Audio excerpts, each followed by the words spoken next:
Dream Wings। Seoul के पुराने शहर के एक शांत गली के कोने पर एक छोटा सा लकड़ी का घर था, जिसे सब हनोक कैफे के नाम से जानते थे। दिन भर वो बंद रहता, लेकिन जैसे ही रात का अंधेरा छाता, वहाँ से एक अनोखी खुशबू उठती, जैसे किसी ने चांदनी में सपने पका दिए हों। जो भी वहाँ का खाना खाता, मुस्कुरा उठता। जो उदास आता, हंसता हुआ चला जाता। जो गुस्से में आता, चाय पीकर शांति महसूस करता। लेकिन वो खाना बनाता कौन था, ये बात कोई नहीं जानता था। इसी रहस्य ने 12 साल की एक लड़की हानी को बेचैन कर दिया। हानी को खाना पकाने और बेकिंग का बेहद शौक था। उसका सपना था कि वह दुनिया की सबसे छोटी उम्र की पेस्ट्री शेफ बने, लेकिन उसकी माँ ने उसे कभी रसोई के पास नहीं जाने दिया, एक पुराने हादसे की वजह से, जिससे वो डर गई थी। एक रात हानी ने हिम्मत की। वो हनोक कैफे के पिछले दरवाजे से चुपचाप अंदर चली गई। अंदर का दृश्य चौंकाने वाला था। हर चीज चमचमाती,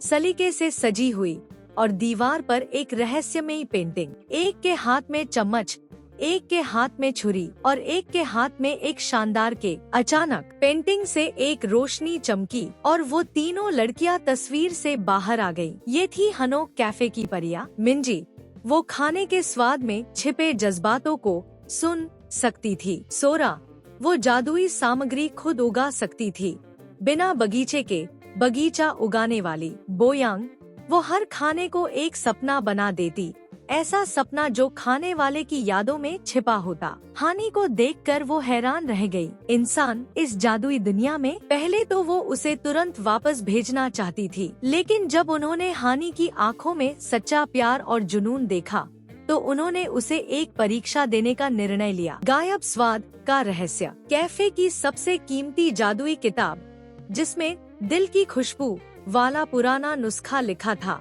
चोरी हो गई थी। अब जो भी खाना बनता, वो बिल्कुल बेस्वाद होता, और परियां धीरे धीरे अपनी ताकत खो रही थी। हानी को इस रहस्य को सुलझाना था, लेकिन एक शर्त थी। वो कोई जादुई शक्ति इस्तेमाल नहीं कर सकती थी। उसे सिर्फ अपनी सूंघने, चखने और खाना पकाने की काबिलियत पर भरोसा करना था। हानी ने सुराग इकट्ठा करने शुरू किए। जमीन पर चॉकलेट के टुकड़ों की एक लाइन, जो पेंटिंग की तरफ जा रही थी। फ्रिज में एक खास सामग्री गायब थी, वनीला फ्लावर सिरप। एक चम्मच पर सुनहरे इंसानी बाल चिपके हुए थे, और एक केक जिसका स्वाद किसी इंसान जैसा अजीब था, जैसे उसमें कोई भावनाएं छुपी हों।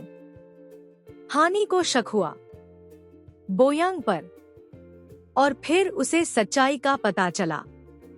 बोयांग असल में एक इंसान थी। सदियों पहले उसने वो जादुई किताब चुरा ली थी, ताकि वो परियों जैसी बनकर हमेशा हनोक कैफे में रह सके। असल दुनिया ने उसके खाना पकाने के सपने को ठुकरा दिया था, और उसने जादू का सहारा लिया, लेकिन उसका दिल अब भी एक सच्चे शेफ का था। हानी ने भाई यून को माफ कर दिया, और दोनों ने मिलकर वो पुराना नुस्खा बनाया, और हनोक कैफे की रौनक लौट आई।